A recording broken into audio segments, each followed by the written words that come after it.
On the news hour tonight, ECOWAS makes U-turn, lifts sanctions on Niger, Mali, Guinea, proposed negotiations. A tale of unimaginable suffering trails displaced residents in Katsina as insecurity festers. More of the same as Nigerians groan over unaffordable essential commodities across the country. And on the foreign scene, hundreds protest in Senegal demanding new election date. Hello, good evening and welcome to the News Hour on Trust TV. I'm Sagir Ibrahim. Thank you so much for joining. Now the news in full. For years, communities across Katsina State have grappled with the horrific reality of banditry. In volatile communities, hundreds of families are facing the difficult choice of fleeing their homes or risking everything to stay on. Well, in this report, Trust TV's Jamil Mabai brings to bear the housing deficit in frontline areas of Katsina State and how the lack of IDP camps in the state adds up layers of suffering to displaced families. Here's his report. For Liman Samaila, the village mosque is a sacred place of worship. But for the bandits who raided his village, they see the mosque as a hiding place for potential targets and not a sanctuary for worship. We used to seek refuge inside the mosque while we sent our women to the city. We have now relocated to Birchi. We don't enjoy our lives anymore.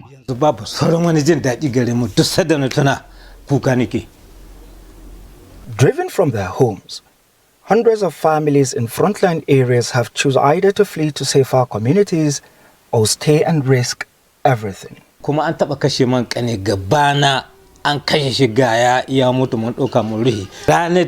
brother was killed in front of me. After the burial, I lost consciousness.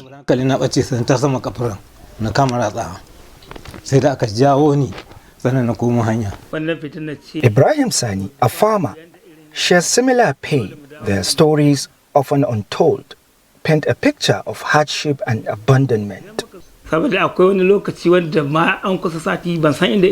lost contact with my family for over a week when they killed my brother in my presence. This sense of abandonment is further compounded by the decision of the Katsina State government to close down its sole IDP camp in 2015, leaving many stranded. The reasons behind the decisions remain unclear, but their impact is undeniable. He made this known. However, a glimmer of hope emerged with the new governor's inauguration. He has appointed a special assistant dedicated to IDPs and initiated data collection. Data that has been collected in the year before, and now that we are using currently, though the data is correct, but we take it to be, the data is not updated.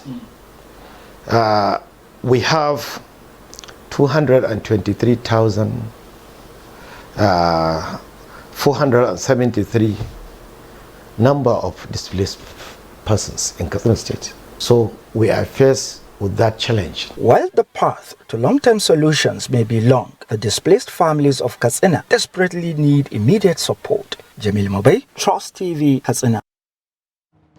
Also, bandits have killed one of the 7 persons abducted from Kuduru community in the Federal Capital Territory. The bandits stormed the area and abducted the victims on December 28, 2023. A community source told Daily Trust that the victim, Olayinka Ogunyemi, was killed after members of the families of the hostages failed to pay the 290 million naira ransom demanded. The source said the bandits called on Friday to break the news of the execution of Ogunyemi, a civil engineer, adding that they threatened to kill the remaining captives, including a 1.5-year-old baby boy, 2 siblings, the pregnant woman, and 2 men. He gave the names of those being held as Godwin Rachel Adeoye, Godwin Dominic, Austin Bremo, Hassan Usman, Hassan Fausia, and Bako Aziz. When contacted, spokesperson of the FCT Police Command, Ade Josephine, said she is aware of the incident. And residents of Polwaya community near Bassa village in Shiroro local government area of Niger State are currently fleeing their homes following the invasion of the community by bandits. This is coming less than 48 hours after the neighboring Bassa community was attacked when residents were holding a Fidal prayer. 2 persons were killed and an unspecified number of people kidnapped during the attack. Residents said their houses were set ablaze by the attackers who came in their numbers on motorcycles. Earlier, our reporter in the state, Abubakar Akote, gave us an update. Because around 7 to 8 a.m., the residents informed me that the bandits were seeing their villages, they are burning down their houses, they were shooting sporadically, while most of them slept in the bush yesterday. So the situation in the area is still tense. Many people now living their homes. All this while, both the police and state government have kept newspaper attacks. It has been the local government chairman who has been speaking extensively on the issue. I heard yesterday saying that many corpses of their people are in the bush now, but they cannot evacuate them because bandits have not allowed them. The last week attacks they had, when the vigilantes were sent to evacuate the corpses, they were ambushed by bandits and then killing some vigilantes. As of today, one of the vigilantes who sustained injury and was rushed for IDP specialist hospital also died this morning. He was buried this morning around 9 a.m. So the situation, it has been the local government authorities that have been speaking over the issue. The local government chairman said he has written his report and submitted to the state governor and the police. However, the feedback we get from police, some police top-ranking police officers who show for condition of anonymity told me that the situation is bonded and they are alleging that the state government has not shown commitment in the fight. So, and all the street agencies are under the government and they are working for government directives for rapidly. The soldiers that were stationed at Alawa, which is not far from the Polwaya and Bassa, and Alawa has also been attacked. And the local government chairman, tinubu, said the number of soldiers that were stationed at Alawa were full. We are not up to the number required to fight these people. The bandits are more in number. So, and according to him, each time he complained, he has been told that even if the entire security agents are operating that are posted in Niger State are taken to Sholo, the more security forces are still required. So for now, the local government is also confused on what to do. And as we said yesterday, he has directed people to resort to prayers and leave everything to God for intervention. Where there are also soldiers, some have found their way to Guada, some have found their way to Kuta. And to the northeast now, suspected Boko Haram insurgents have once again vandalized 2 power towers conveying electricity from Gombe to Yobe and Borno states. The insurgents vandalized 2 transmission company of Nigeria TCN towers in Kasesa village along the Kasesa-Damaturu-Gujba road on Friday. A source in Kasesa village said the incident happened when vandals suspected to be Boko Haram attacked the pylon. This is coming less than 40 days after TCN restored power in the Gombe to Yobe and Borno states line in a bid to end blackouts in the affected states. This attack has resulted in widespread power outage, plunging the state capital and its environs into darkness. This incident marks the second time in 3 months that such an attack has occurred, striking just 1 month after TCN had repaired the facility and restored power supply to the region. Residents of Damaturu said the recurring nature of these incidents underscores the urgent need for enhanced security measures to protect vital infrastructure and ensure uninterrupted power supply for the residents of Yobe State. And the Economic Community of West African States, ECOWAS, has lifted sanctions imposed on Niger and punitive measures levied against Mali, Burkina Faso and Guinea. The West African Bloc, at its extraordinary summit at the State House, Abuja, on Saturday, also urged authorities in Niger to immediately release the country's former president, Mohamed Bazoum. Trust TV's State House correspondent, Kendi Amodu, reports. The extraordinary summit of heads of state and government concentrated on two issues: the political situation in Niger, Burkina Faso, Mali and Guinea, and the decision of 3 of the 4 countries to withdraw from ECOWAS, and pressing peace and security developments in the sub-region. Chairman of the ECOWAS Authority of Heads of State and Government, President Bola Tinubu of Nigeria, had set the tone for the meeting when he appealed to the governments of Mali, Niger and Burkina Faso to reconsider their decision to exit ECOWAS. This is why we must re-examine our current approach to the quest for constitutional order in 4 of our member states. I therefore urge them to reconsider the decision of these 3 nations to exit our home and not to perceive our organization as the enemy. Of course, we are not the enemy. After several hours of talks, the decisions of the ECOWAS leaders did not come as a surprise. The authority resolved to reverse with immediate effect the closure of land and air borders between ECOWAS countries and Niger, and lifted the no-fly zone on all commercial flights to and from Niger. The authority also agreed to resume all commercial and financial transactions between ECOWAS member states and Niger, and unfreeze assets of the Republic of Niger in ECOWAS central banks. There is an array of sanctions. Some have been lifted, others have not been lifted. Not all sanctions have been lifted. You have political sanctions that are in place, you have individual sanctions that are in place. We felt there are certain sanctions that affect the common person a bit more, and the leaders on humanitarian grounds have deemed it important and necessary to remove those sanctions. According to ECOWAS, its decision is based on humanitarian considerations, especially as its members are in the holy month of Lent and preparing for the holy month of Ramadan. However, the withdrawal of Mali, Niger and Burkina Faso have deep institutional implications, as it will require the closure of 4 regional entities in Burkina Faso, 2 regional bodies in Mali, and 1 regional office in Niger. In turn, this will affect the job security of some 130 ECOWAS staff who are citizens of these 3 countries. Covering the extraordinary summit of heads of state and government of ECOWAS in Abuja, Kendi Amodu, Trust TV News. Well, there you have it, the extraordinary summit of heads of state and governments of ECOWAS, which held here in the nation's capital, Abuja. And joining us now to discuss more, especially on the sanctions which were lifted on Niger, Burkina Faso, and of course Mali and Guinea, we have Ambassador Haruna Warkani. He is a retired diplomat. Welcome to the News Hour, Ambassador. First of all, I know that this is an I told you moment for you, but however, would you say that the regional bloc has now eaten its words following the first call you made when all of this first happened?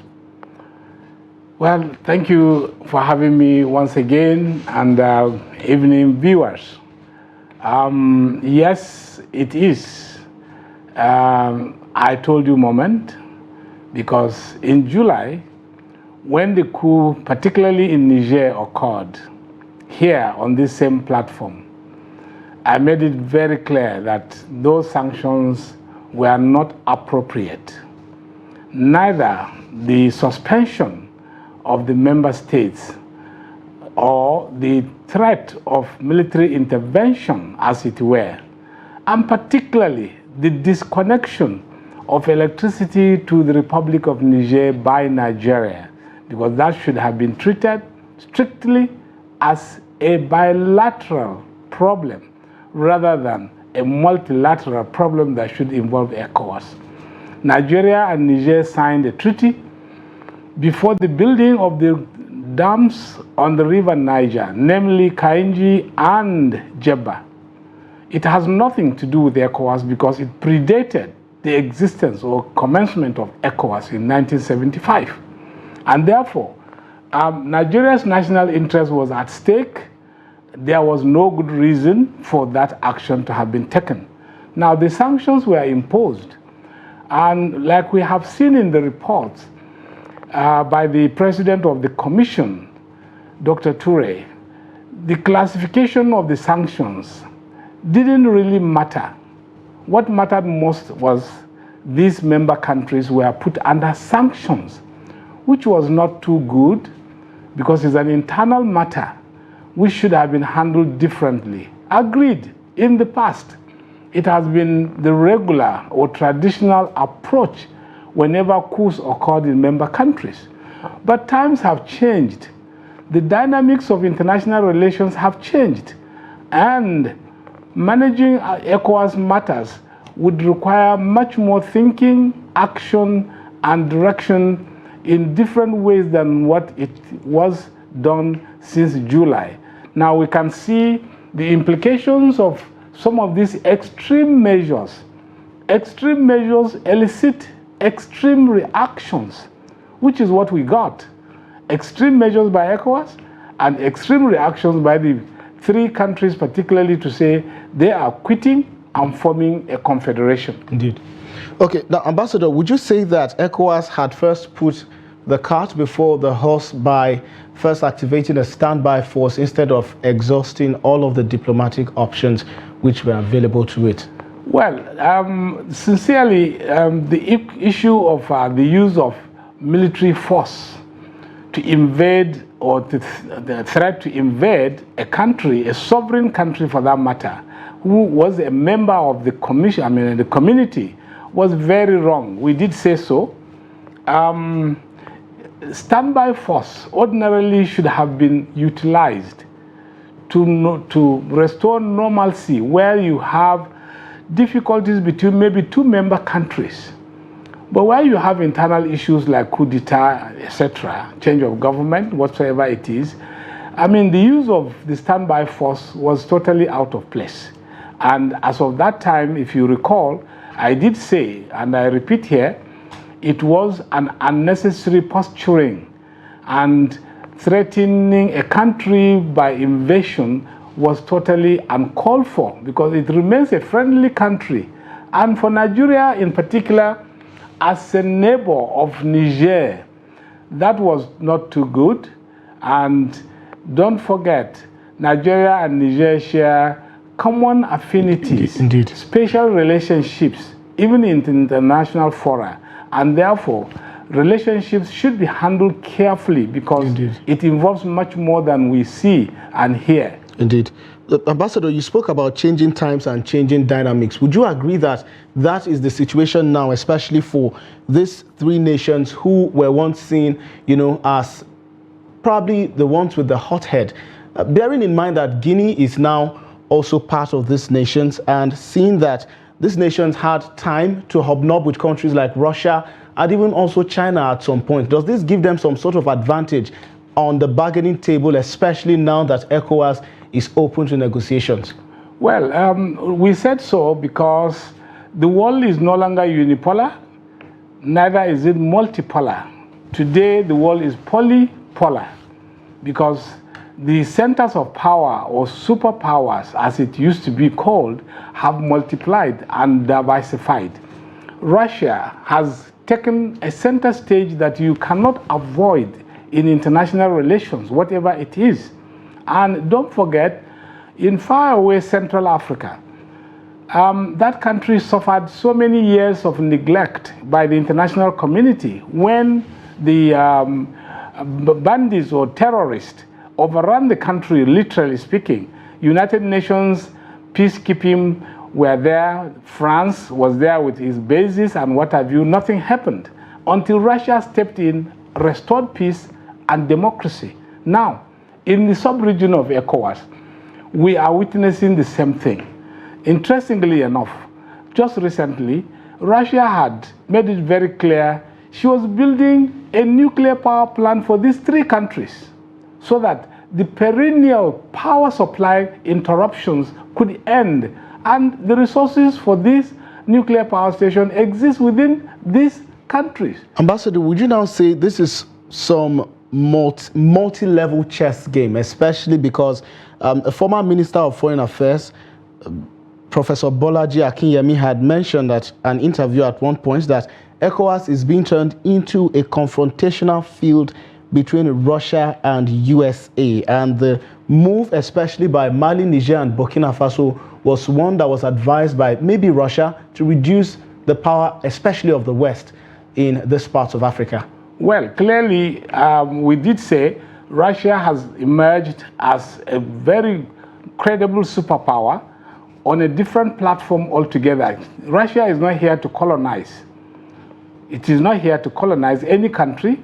The history has shown that Russia's interest in Africa had been purely economic and sometimes a little political.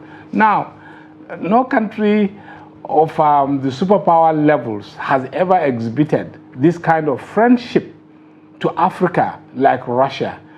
I mean, it is on history recorded that the only university established by Russia, which is called the Friendship University, existing in Moscow, seems to be the only symbol of true friendship between that country and Africa. Now, as going forward, if Russia could restore peace and democracy in Central African Republic, and now coming to West Africa, we have said before, the existence of French military bases in West Africa had contributed really nothing to restoration of peace, tranquility, and security in this sub-region.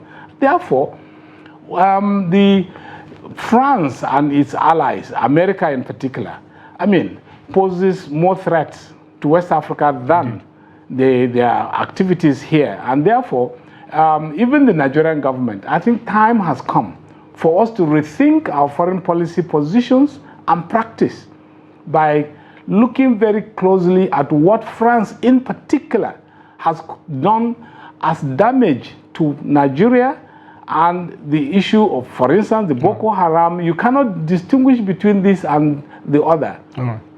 All right, so Ambassador Haruna Warkani, retired diplomat, thank you so much for your perspectives, of course, on the issues, especially around ECOWAS and Mali, Niger, and Burkina Faso as they go on towards restoring political order in the country. Thank you so much once again. Thank you for having me. Yes, indeed. And moving on to stories here, of course, in Nigeria, the Attorney General of the Federation and Minister of Justice, Lateef Fagbemi, has asked the Nigerian Labour Congress, NLC, to shelve its proposed nationwide protest. In a letter addressed to counsel for the NLC, Femi Falana, the AGF said there is a subsisting order restraining the union from embarking on any industrial action. The Attorney General further added that the foregoing issues or objectives of the NLC are at the core of the pending case before the National Industrial Court. According to the letter, parties in the suit cannot resort to public protests over the same issues as such conduct amounts to gross contempt and affront to the institution of our courts of law. The letter said the proposed nationwide protest is therefore in clear violation of the pending interim injunctive order. The AGF also stated that the federal government had substantially met the demands of the union as contained in the Memorandum of Understanding entered with the NLC. He further implored Falana to enjoin his clients to refrain from self-help by shelving the proposed protest, which was anti-ethical to the mediatory engagements leading to the execution of the MOU and tantamount to undermining subsisting restraining court orders and occasioning disruption of public service, order, and safety. Also, women in Jos, the capital of Plateau State, have taken to the streets to protest the high cost of living in the country. The women, under the Voice of Women in Nigerian Leadership Initiative, blocked the popular Old Airport Junction to express their anger over their inability to afford even one meal a day. Lois Groom, the coordinator of the group who led the protest, called on the federal and state governments to implement measures to control prices, as this would help curb the daily indiscriminate rise in prices of goods and services. We are begging that the president, in the person of Ahmed Bola Tinubu, to please do something with regards to the prices of commodity in the market, because we find out that if you go to the market to buy a commodity in the morning, 1 hour later, if you return to that market, you find out that the price have gone up, have escalated. Why we are all out here is because we are tired. The women are tired. We are no longer going to take it again. We are exhausted. We are tired of the hunger. We are tired of the starvation. We are tired of the insecurity. The situation has already gone out of hand. We can no longer feed the children. The children are crying. There's hunger in the land. We cannot even afford to go to the market and buy the food to come and give our children. And as the high cost of rice continues to take its toll on Nigerians across the country, some Kano residents are now patronizing unbagged, leftover but cheap rice from factories in the state in order to feed. Trust TV correspondent Idris Jibrin reports that the not too decent rice, locally called afafata, is now selling at 40,000 naira per bag as against 70,000 naira for premium rice. Here's his report. This may not look like food someone could eat, but it is called afafata rice in Kano, a name given to it by the resident because of the difficulty in processing it before the eventual use. Well, we heard that many people are calling this rice afafata rice because they have to work so hard before they sort it out. That is why they are calling it afafata rice. It is normally a rejected rice from the rice processing mill, and we are buying it because it is cheap. We don't have choice. High cost of rice, which has risen to about 3,500 naira per mudu, has forced many residents to switch to this rice, now sold at 1,800 naira per mudu. It is also a rice rejected by millers, but found its way to the market.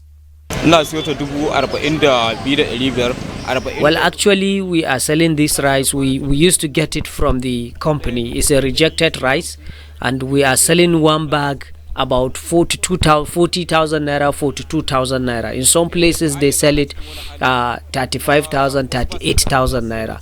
But many people used to buy it. According to traders, many people, especially the less privileged, prefer to buy the afafata rice because it's cheap, even though they have to work so hard sorting it before they can cook the rice. You know, women have to work so hard to sort this rice out. There are so much difficulties before you eventually cook the rice. But then people have no choice. They have to buy it because of the situation in the country. And that's how we are selling it to them. We don't have choice too. According to nutritionists, prolonged use of this kind of rice may lead to kidney and skin diseases due to lack of enough nutrients in the rice. Idris Jibrin, Trust TV News, Kano.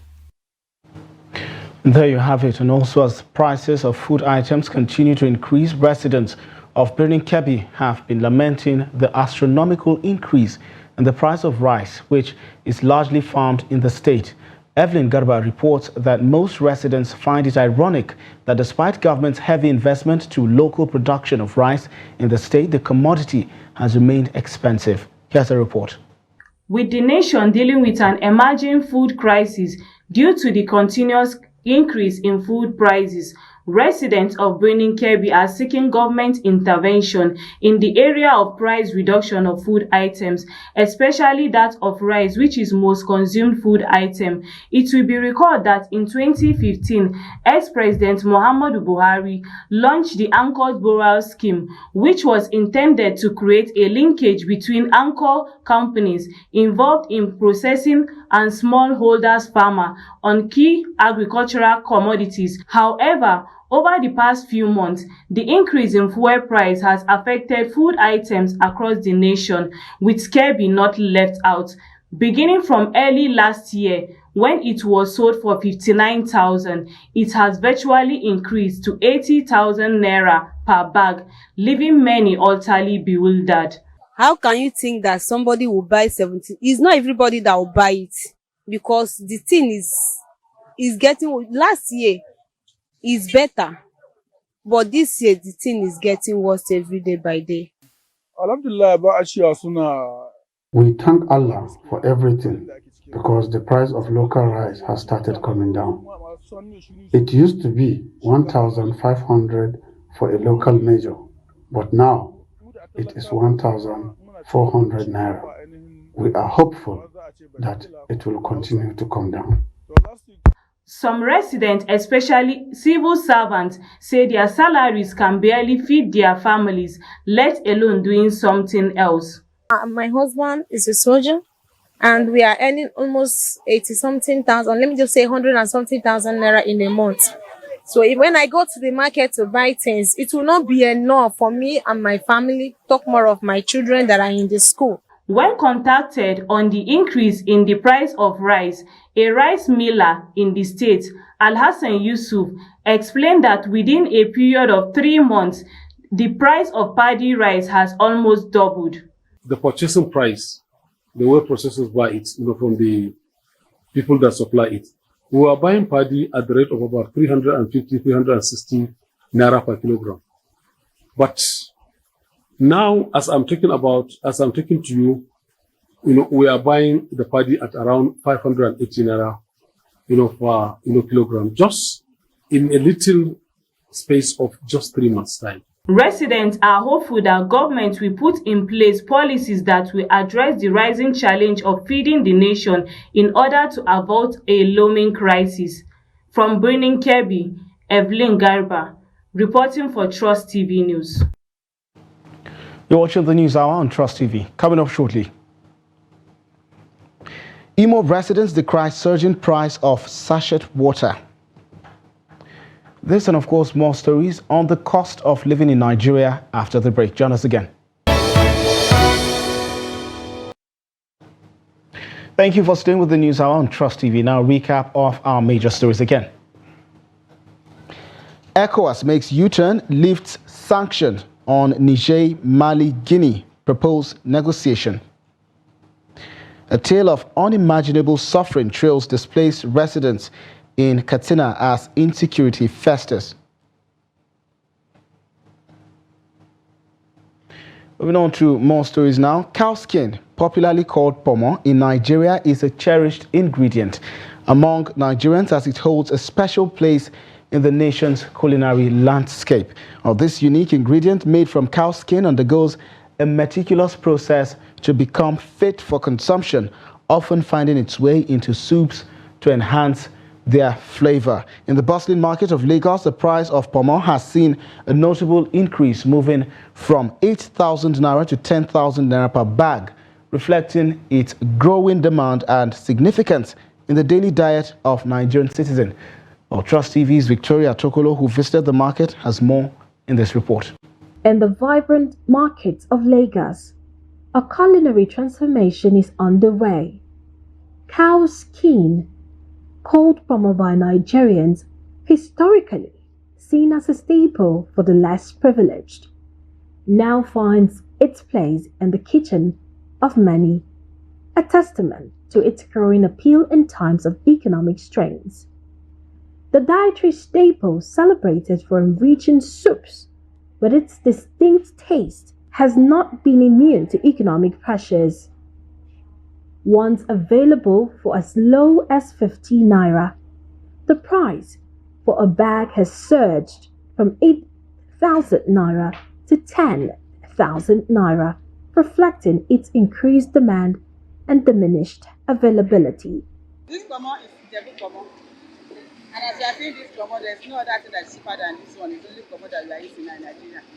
As this situation of Nigeria is being going this, so there's no how we can do it now than to be packing this pomo and using that one to manage ourselves. So no one nowadays, but it's pomo that we're using to manage ourselves now. May God bless us. We are buying it 8,000 naira, but now we are buying it 10,000 naira now. It's too cost too much. We are selling 20 naira, 15 naira before, but now no 15 naira pomo. For many, Bomo represents a practical solution to economic challenges they face, as it appeals in various dishes and makes it an alternative for families striving to stretch their food budgets. Buying 200 naira before is 200 or 20 naira, and you are buying it 20 naira. So God should help us. They say we should go and vote. Once we vote, after the voting, then we put us for punishment. We still enter another punishment. This is punishment. Mama now, the one where they buy 15 naira before, now is 1,500, 300 now. So then they sell pomo now. People know they shop pomo before, but now people they shop pomo. So may God help us. Nobody is eating pomo in those days. But now, even to buy fish, talk less of meat, people will prefer to buy pomo because it's economized. It's not like fish and meat these days now. Because people, to bring money out, money is hard. Economic is hard in everywhere. And that is why people prefer to buy this because there is no money. Everybody are complaining of rice, they are complaining of beef, they are complaining of fish. Everything is now cost. Despite its humble origin, cow skin, popularly called bomo, has earned its place as a beloved ingredient. And residents of Owerri, the Imo State capital, southeast Nigeria, have raised the alarm over the sudden rise in the price of sachet water. According to them, most homes may no longer be able to afford decent water if the situation continues unabated. But Trust TV's Ajibade Praise tells us more in this report. Sachet water, popularly known and called pure water by most Nigerians, is an essential commodity across the length and breadth of Nigeria, considering its affordability. Over the years, it has become one of the major sources of water for average Nigerians. Before now, a bag of sachet water which contains 20 sachets was sold for 100 naira, while retailers sold a sachet for as low as 5 naira. Sadly, the story is not the same today, as a bag of the same water now sells for 400 naira, while a sachet that cost 5 naira before is now 20 naira. A development the residents describe as unpalatable. Everything started this year, this 2024. Before we do buy it a bag in 250, but for now it's 300. So it's too expensive. Even the buyers, they are complaining. How can someone buy a sachet of water 15 naira? It's too bad. The price of pure water this time around is very, very, very, very difficult for us. We are the buyer to buy, talk less of selling. Before we have been buying a bag of pure water 200 naira. From 200 naira, it entered 250. From 250, now they are selling it 350. Then people that are consuming the pure water, it's very, very difficult for them to buy a sachet of pure water at the rate of 15 naira. When Trust TV News crew visited one of the sachet water factories to ascertain the major cause of the hike in price of the commodity, the producers attributed the development to the high cost of materials. This distributor, who spoke on the sad reality of the price surge, described it as an unfortunate situation. He said they have lost hope in the government and now resorted to self-help, adding that perseverance is the only option left for Nigerians. I don't have anything to say to government, brother. See, I just want to encourage every individual to struggle hard for themselves. The government are not helping matters, so there is nothing we can do. As an individual, struggle. Anything you are doing, just believe that you will make it. That's just the gospel truth. Leave the government. They are doing their own. You do your own. It is no longer news that the prices of virtually all basic necessities of life have doubled or tripled across Nigeria.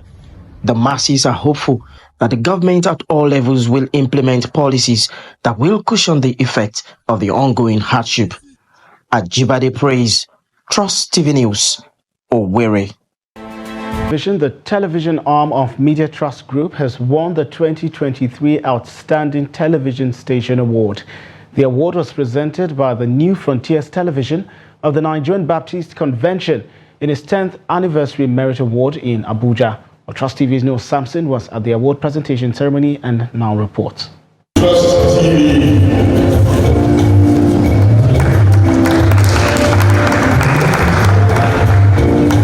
According to the organizers, Trust TV beat other nominees to clinch the top spot due to its professional news coverage, captivating documentaries, and use of the state-of-the-art technology to deliver crisp and clear signals to viewers. They said the dedicated team of highly skilled professionals employed by Trust TV to deliver contemporary TV broadcast that is in sync with the digital era serves as an example for New Frontiers television. Trust TV has been a television that we see as a model television outfit in Nigeria, and because we also have a television outfit that we are running, we are looking around for people that's worthy examples in television services, and we have found that Trust TV is one that could truly be trusted, and that's why we felt you should have this award.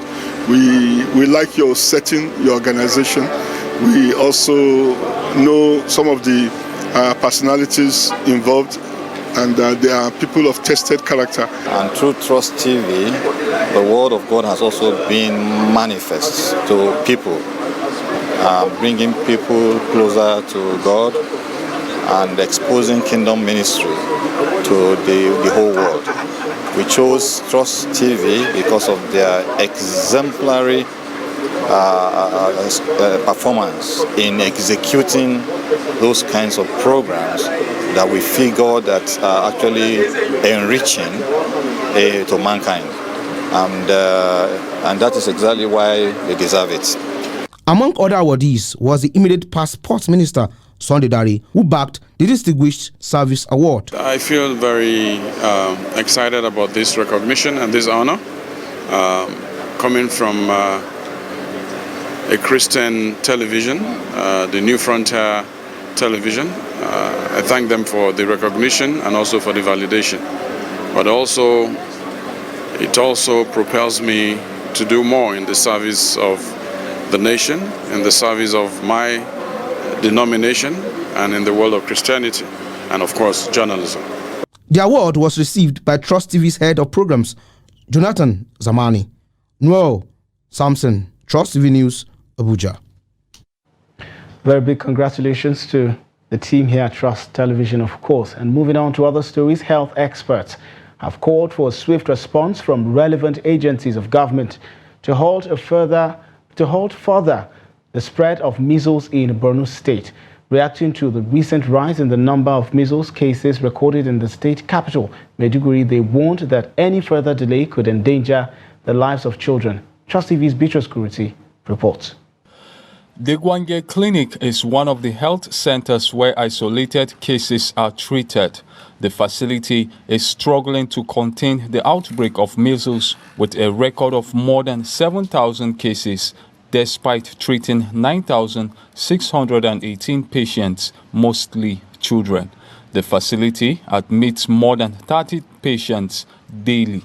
The medical activity manager, Okoli Jumbo, said mortality rate stood at 1%, which indicates that there is need for urgent intervention, adding that patients, mostly children, experience difficulty in breathing and malnutrition, which is slowing response to treatment. The case fatality from last year is less than 1%, but it's important to really suppress this transmission, because even though it is the case fatality, if you look at absolute numbers, it's actually very significant, and we don't want to lose our children that way.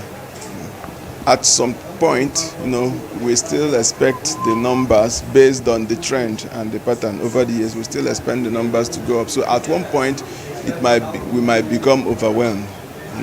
So based on our speculations, things are still going gradually upward, in upward trend.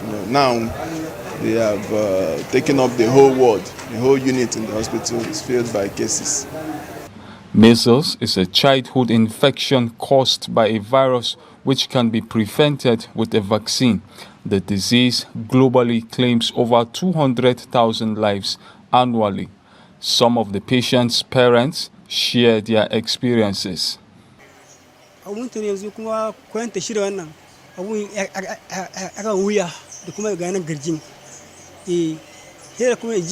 She started experiencing discomfort around her neck and chest before I took her to the hospital.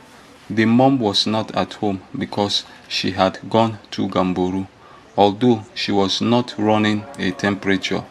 She, however, couldn't lay on the bed. I was very worried for her and could barely wait for a daybreak to take her to the hospital.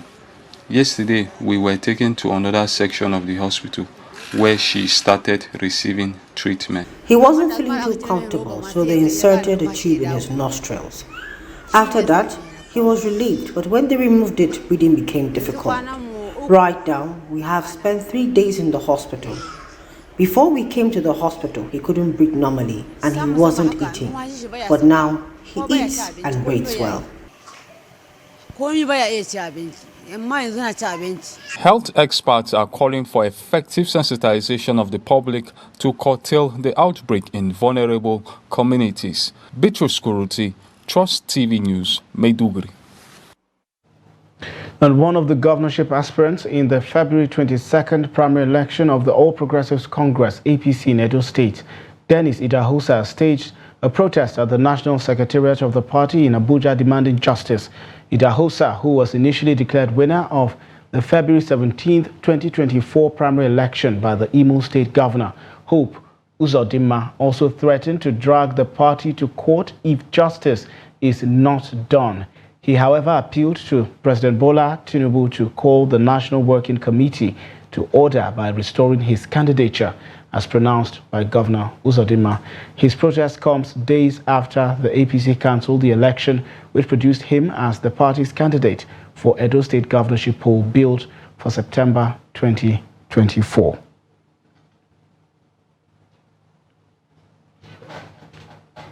You're still watching the News Hour on Trust TV. More news after this timeout.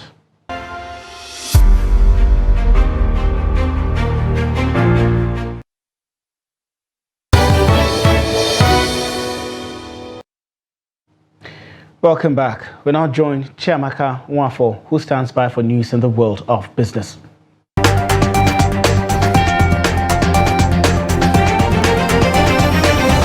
The Central Bank of Nigeria has charged foreign exchange sellers to borrow the change of the equivalent of $10,000 and above to declare their forex sources. The Apex Bank stated this in a revised regulatory framework to curtail excesses of BDCs and check uncertainty in the foreign exchange market. And this was published on Friday. Now, according to the CBN, sellers would also be required to comply with all anti-money laundering and combating financing of terrorism regulations and foreign exchange laws and regulations. Also, it is considering banning bureau de change operators from street trading and limiting the cash payment for selling forex to a maximum of $500. Although this isn't the first time that the central bank is considering street trading for the BDCs. Locally, the Apex Bank has presented the BDCs from engaging in account maintenance, accepting deposits and granting of loans, facilitating international outward transfers, dealing in precious stones and metals, establishing subsidiaries, and others. Authorities in Qatar have said the Arabian country is not ready to hold a proposed business parley with Nigeria at the time proposed by Nigeria. However, the Qatari government said it will be open to a rescheduling of the proposed summit.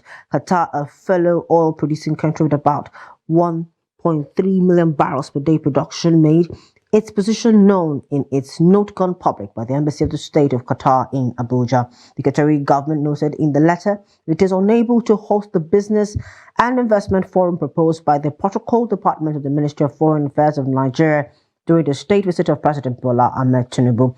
The embassy informed the Nigerian government in a letter dated February 22nd, 2024, that the Ministry of Commerce and Industry in Qatar apologizes that it will not be able to hold a business and investment forum as proposed by Nigerian side due to certain reasons.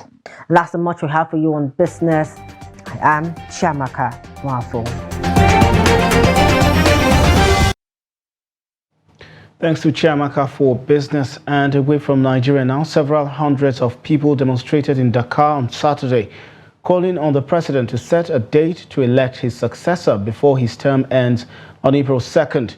President Macky Sall has faced uproar since he postponed the vote that was scheduled for February 25th, triggering one of the West African nation's worst political crises. The Constitutional Council have overturned the delay and called last week for the vote to be held as soon as possible. But Sall appears in no hurry. That has left the Senegalese people in the dark as to when they will be able to vote and created a political clamor for the elections to take place soon.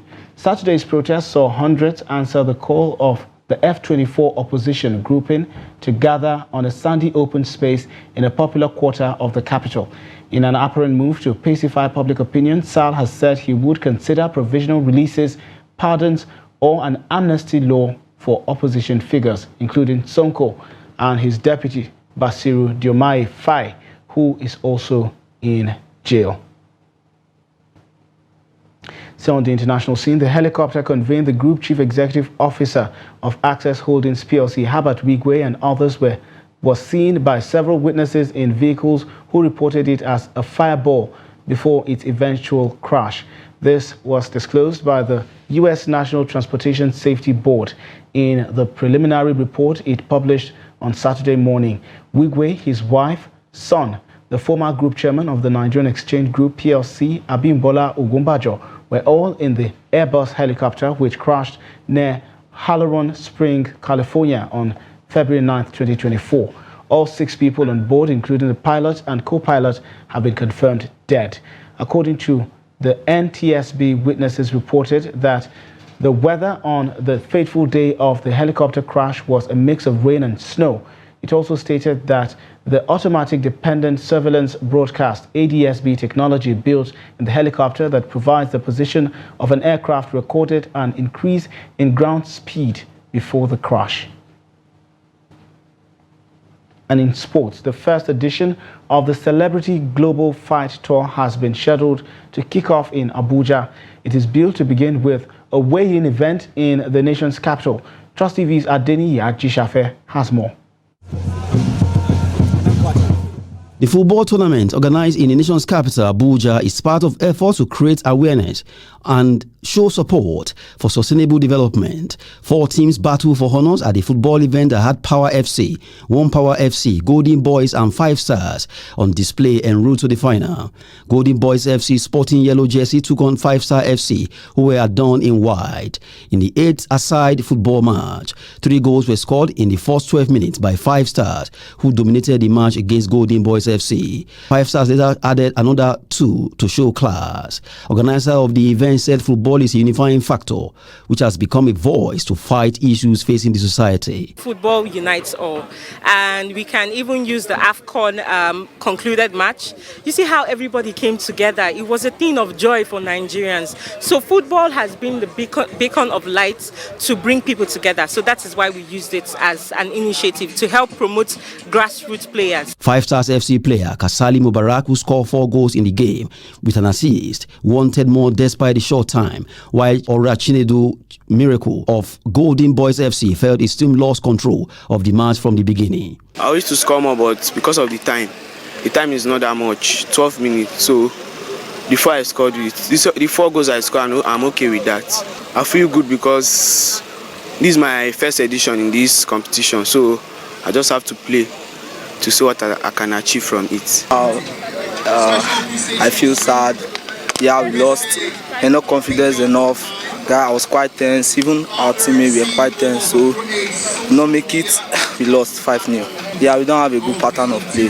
That's it. A guest at the tournament, Peter Agbontae, believes sport is a tool that promotes peace among individuals. Okay, I think apart from the fact that we all know that sport is all about fitness and sport is one of the games that bring unity and peace.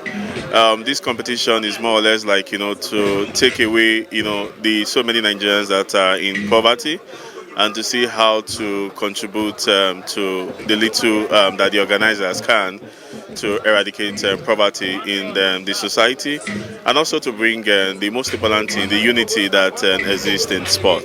Football as a unifying factor has contributed in building the society, as it is often used across the globe to create awareness against racism, poverty, and other challenges facing humanity.